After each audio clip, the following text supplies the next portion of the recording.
ऋषि सांदीपनि के आश्रम में बचपन में भगवान श्री कृष्ण और बलराम पढ़ते थे। वहां उनके कई मित्रों में से एक सुदामा भी थे। सुदामा श्री कृष्ण के खास मित्र थे। वे एक गरीब ब्राह्मण के पुत्र थे। सुदामा और श्री कृष्ण आश्रम से भिक्षा मांगने नगर में जाते थे। आश्रम में आकर भिक्षा गुरु माँ के चरणों में रखने के बाद ही भोजन करते थे। परंतु सुदामा को बहुत भूख लगती थी, तो वे चुपके से कई बार रास्ते में ही आधा भोजन चट कर जाते थे। एक बार गुरु माँ ने सुदामा को चने देकर कहा कि इसमें से आधे चने श्री कृष्ण को भी दे देना, और तुम दोनों जाकर जंगल से लकड़ी बिन लाओ। फिर दोनों जंगल में लकड़ी बिनने चले गए। वहां बारिश होने लगी और तभी दोनों एक शेर को देखकर वृक्ष पर चढ़ गए। ऊपर सुदामा और नीचे श्री कृष्ण। फिर सुदामा अपने पल्लू से चने निकालकर चने खाने लगा। चने खाने की आवाज सुनकर श्री कृष्ण कहते हैं, अरे ये कट कट की आवाज कैसी आ रही है? कुछ खा रहे हो क्या? सुदामा कहता है, नहीं, ये तो सर्दी के मारे मेरे दांत कट कट आ रहे हैं। यह सुनकर श्री कृष्ण कहते हैं, अच्छा, बहुत सर्दी लग रही है क्या? सुदामा कहता है, हाँ। यह सुनकर श्री कृष्ण कहते हैं कि मुझे भी बहुत सर्दी लग रही है। सुना है कि कुछ खाने से शरीर में गर्मी आ जाती है, तो लाओ वो चने जो गुरु माता ने हमें दिए थे, दोनों बांट कर खा लेते हैं। यह सुनकर सुदामा कहता है, चने कहाँ है? वो तो पेड़ पर चढ़ते समय ही मेरे पल्लू से नीचे कीचड़ में गिर गए थे। यह सुनकर श्री कृष्ण समझ गए, यह तो बहुत बुरा हुआ।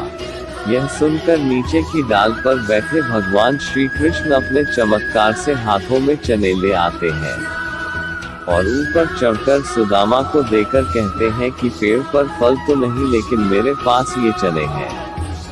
सुदाम कहते हैं, यह तुम्हारे पास कहां से आए? तब कृष्ण कहते हैं कि वह मुझे भूख कम लगती है ना।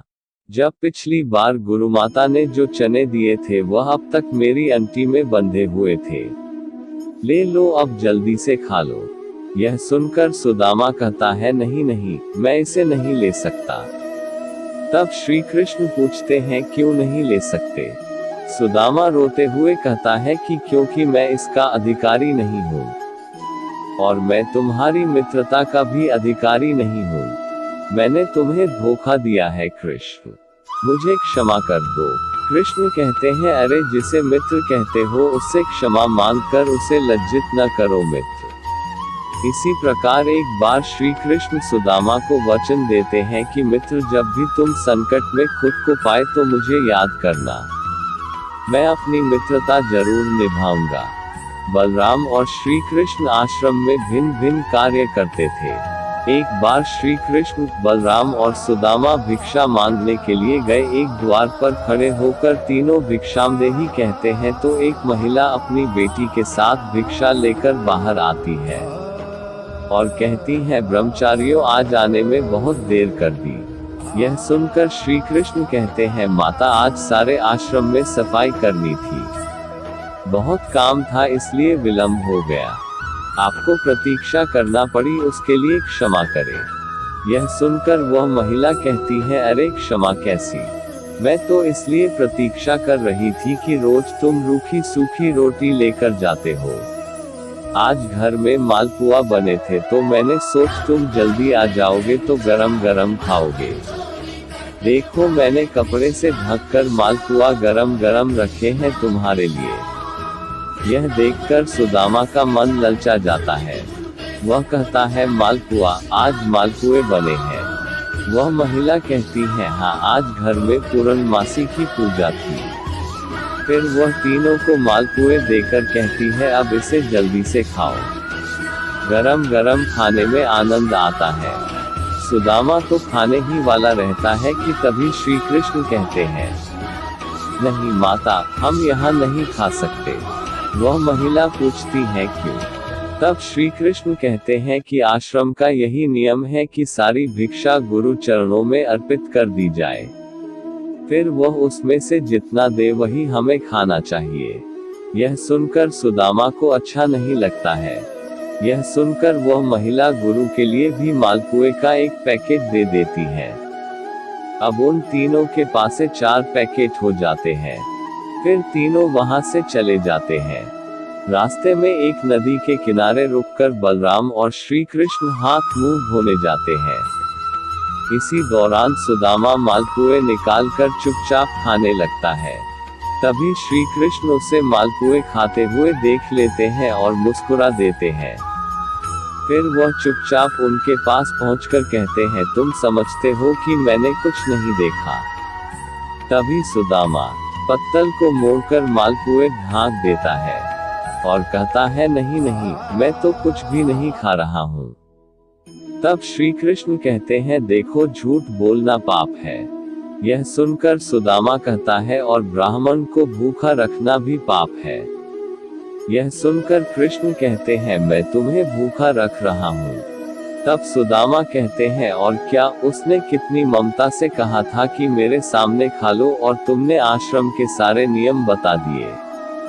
तब श्री कृष्ण कहते हैं, नियम तो है, गुरुदेव को पता चलेगा तो वे क्या कहेंगे। यह सुनकर सुदामा कहता है, गुरुदेव को कैसे पता चलेगा?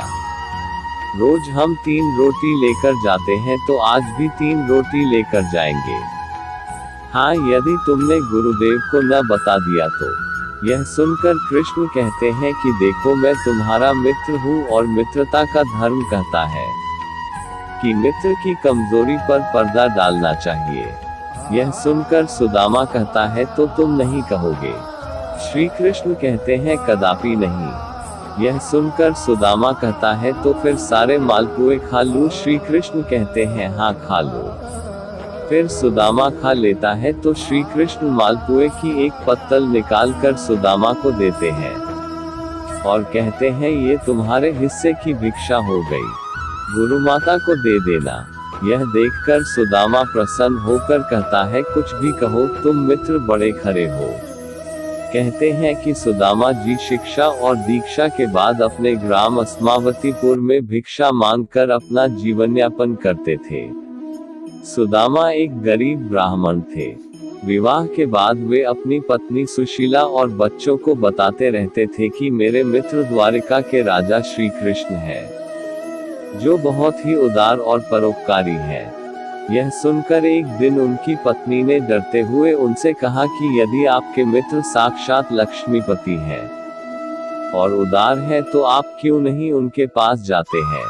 वे निश्चित ही आपको प्रचुर धन देंगे, जिससे हमारी कष्ट में गृहस्थी में थोड़ा बहुत तो सुख आ जाएगा। सुदामा संकोचवश पहले तो बहुत मना करते रहे, लेकिन पत्नी के आग्रह पर एक दिन वे कई दिनों की यात्रा करके द्वारिका पहुंच गए। द्वारिका में द्वारपाल ने उन्हें रोका। मात्र एक ही फटे हुए वस्त्र को लपेट गरीब ब्राह्मण जानकर द्वारपाल ने उसे प्रणाम कर यहाँ आने का आशय पूछा। जब सुदामा ने द्वारपाल को बताया कि मैं श्री कृष्ण को मित्र हूँ, तो द्वारपाल को आश्चर्य हुआ। फिर भी उसने नियमानुसार सुमादाजी को वहीं ठहरने को कहा और खुद महल में गया और श्री कृष्ण से कहा, हे प्रभु, कोई फतेहाल दीन और दुर्बल ब्राह्मण आपसे मिलना चाहता है, जो आपको अपना मित्र बताकर अपना नाम सुदामा बतलाता है। द्वारपाल के मुख से सुदामा नाम सुनकर प्रभु सुध बुद्ध खोकर नंगे पैर ही द्वार की ओर दौड़ पड़े। उन्होंने सुदामा को देखते ही अपने हृदय से लगा लिया और प्रभु की आंखों से आंसू निकल पड़े। वे सुदामा को आदरपूर्वक अपने महल में ले गए। महल में ले जाकर उन्हें सुंदर से आसन पर बिठाया और रुक्मिणी संग उनके पैर धोए। कहते हैं कि प्रभु को उनके चरण धोने के जल की आवश्यकता ही नहीं पड़ी। उनकी दीनता और दुर्बलता देखकर उनकी आंखों से आंसुओं की धार बहने लगी। स्नान, भोजन आदि के बाद सुदामा को पलंग पर बिठाकर श्री कृष्ण उनकी चरण सेवा करने लगे और गुरुकुल में बिताए दिनों की बातें करने लगे।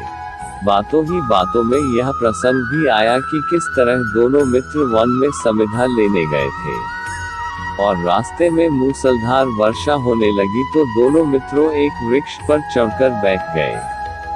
सुदामा के पास एक पोटली में दोनों के खाने के लिए गुरुमाता ने उनको कुछ चने दिए थे, किंतु वृक्ष पर सुदामा अकेले ही चने खाने लगे। चने खाने की आवाज सुनकर श्री कृष्ण ने पूछा कि क्या खा रहे हैं सखा। सुदामा ने यह सोचकर झूठ बोल दिया कि कुछ चने कृष्ण को भी देने पड़ेंगे। उन्होंने कहा, कुछ खा नहीं रहा हूँ, यह तो ठंड के मारे मेरे दांत कड़कड़ा रहे हैं। इस प्रसंग के दौरान ही श्री कृष्ण ने पूछा, भाभी ने मेरे लिए कुछ तो भेजा होगा। सुदामा संकोचवश एक पोटली छिपा रहे थे। भगवान मन में हंसते हैं कि उस दिन चने छिपाए थे और आज तंदुल छिपा रहा है।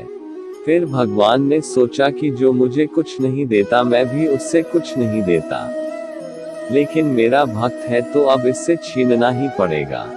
तब उन्होंने तंदुल की पोटली छीन ली और सुदामा के प्रारब्ध कर्मों को क्षीण करने के हेतु तंदुल को बेहद चाव से खाया था। फिर सुदामा ने अपने परिवार आदि के बारे में तो बताया, लेकिन अपनी दरिद्रा के बारे में कुछ नहीं बताया। अंत में प्रभु ने सुदामा को सुंदर शैया पर सुलाया। फिर दूसरे दिन भरपेट भोजन कराने के बाद सुदामा को विदाई दी, किंतु विदाई के दौरान उन्हें कुछ भी नहीं दिया। रास्ते भर सुदामा सोचते रहे कि हो सकता है कि उन्हें इसी कारण से धन नहीं दिया गया होगा कि कहीं उनमें अहंकार न आ जाए। यह विचार करते करते सुदामा अपने मन को समझाते हुए जब घर पहुंचे तो देखा, उनकी कुटिया के स्थान पर एक भव्य महल खड़ा है और उनकी पत्नी स्वर्णाभूषणों से लदी हुई तथा सेविकाओं से घिरी हुई है। यह दृश्य देखकर सुदामा की आंखों से आंसू निकल आया और वे सदा के लिए श्री कृष्ण की कृपा से अभिभूत होकर उनकी भक्ति में लग गए। यदि वीडियो पसंद आया तो हमारे चैनल को सब्सक्राइब करें। आज बस इतना ही, फिर मिलेंगे एक नई वीडियो में। जय श्री कृष्णा, राधे राधे।